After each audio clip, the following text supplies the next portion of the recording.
I'm really happy, Coach. Thank you so much. You won't regret it. I will, too. Have a good one. Tampa Bay. Austin, in 2014, you're drafted by the Tampa Bay Buccaneers. At that time, who was Austin the person and who was ASJ the player? ASJ the player was obviously a guy with a lot of potential, a lot of things that they hoped for, that they saw on tape, a lot of flashes. McCOWN backs up, looking, with pressure coming, has a wide open receiver.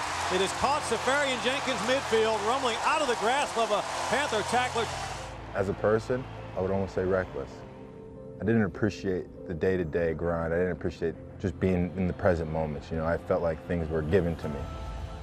A lot of things get thrown at you when you're an NFL player for the first time, and there's nothing that really can prepare you for it. You put on top of that, I mean, we had some offensive coaching turmoil that happened, and so for him to have these struggles, it was tough.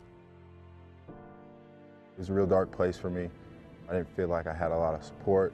Things kind of fell apart for me, you know, personally and football-wise. You know, I still had some good games and did some good things, but personally my life was really falling apart.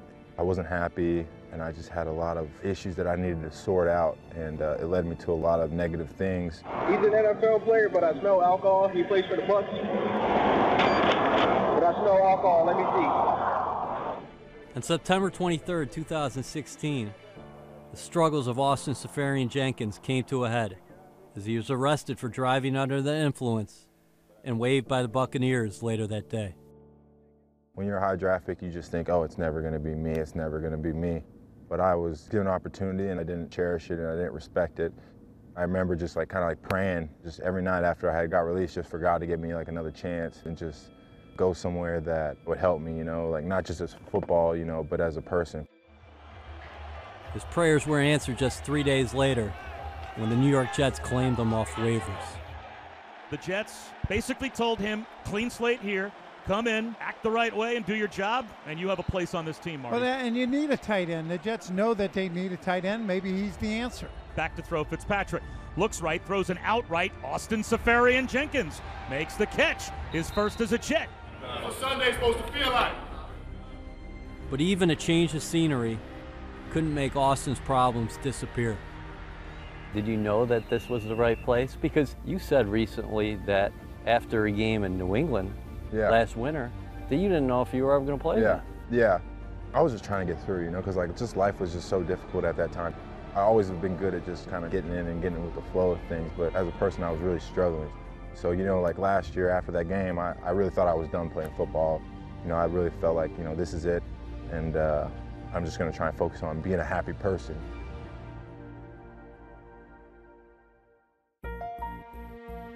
When the 2016 season came to a close, Austin Seferian-Jenkins' career and life were at a crossroads. But with the help of the Jets, he made a decision to regain control of his journey. What were those actions this offseason, and how did you become a different man? You know, I decided that I wanted to go to rehab, and I told the Jets, and they were so supportive of me, and I was scared, you know, I was scared to be like, you know, I have a problem, I need help. But I told the front office upstairs, and they were like, I'm so proud of you. I'm so happy for you. This is going to be a great turnaround for you. This is going to be one of the best things that have ever happened to you, and we couldn't be happier for you. As a general manager, you try to see the potential in everybody and hopefully help them to achieve it. So with Austin, there was obviously potential as a football player, but more so as potential as a person. In my mind, at least, if you can help players achieve their potential not only on the field but as people, that's a really important thing. When you came back, you appeared outwardly a different person. Not just the guy, we'll get to the field later, but I saw you in a different light. It's just like when you have a tough time, especially when you don't necessarily believe in yourself and you're down and out, when people that really don't owe anything to you, they don't need to do anything for you, genuinely take an interest on your well-being as not as a football player but as a person. You know, the front office, Mike, Jimmy Johnson, Coach Moore, and all those guys really kind of rallied around me and just really supported me. And that like gave me the ultimate confidence, because I was like, if these guys support me, I can do it. I really found peace with myself inside. You know, I started to really love myself, forgive myself for past mistakes, and I was able to like just be me, like be the Austin that I know, like that was deep down kind of like trapped, you know, from whatever issues I was dealing with, from the alcohol abuse or, you know, whatever abuses it would be. With a clear mind, Austin still had one more obstacle to overcome.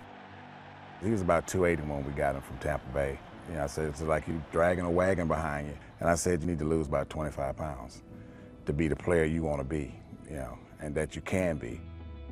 I remember being super overweight like during last year, and he's like, you know what, you're overweight, but you know, it doesn't help you that your coach is in here eating and I'm overweight too, so it's on me too, you know.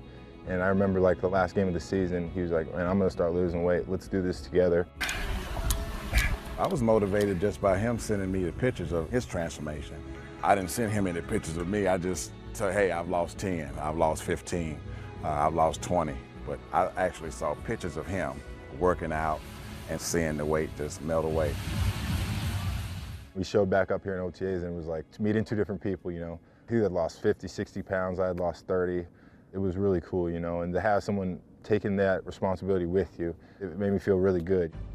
Seferian-Jenkins reported to camp in the best shape of his life, both mentally and physically. It was exciting to get here in the spring and see him, you know, this 2017 version of him. And you know, we expected big things from him back then, and we're seeing it now. His newfound maturity off the field has helped him make a big impact on it. McCOWN drops back to pass as time goes up the middle, looking for Seferian-Jenkins, who makes the catch inside Jaguars territory at the 45. Becoming a key contributor in the passing game and leading the Jets in receptions. McCOWN flips it, back right corner of the end zone. That's a Jet touchdown. Austin Seferian-Jenkins, he does it again. I feel like the sky's the limit for me right now. I mean, I could do anything I want, and I just got to put my mind to it. I can be the best run blocker, pass blocker, you know, receiver, all that. I can be as good as I want to be. That's what I've really come to realize about this. Have you thought about it at all, what it's going to be like going back to Tampa? Yeah, it feels really good going back there. I'm excited to go back there. I'm excited to prove some things to some people. I don't think the people that let me go thought I'd still be in the NFL. I think they thought I'd wash out and give up. They thought I was a quitter, and that's not what I am.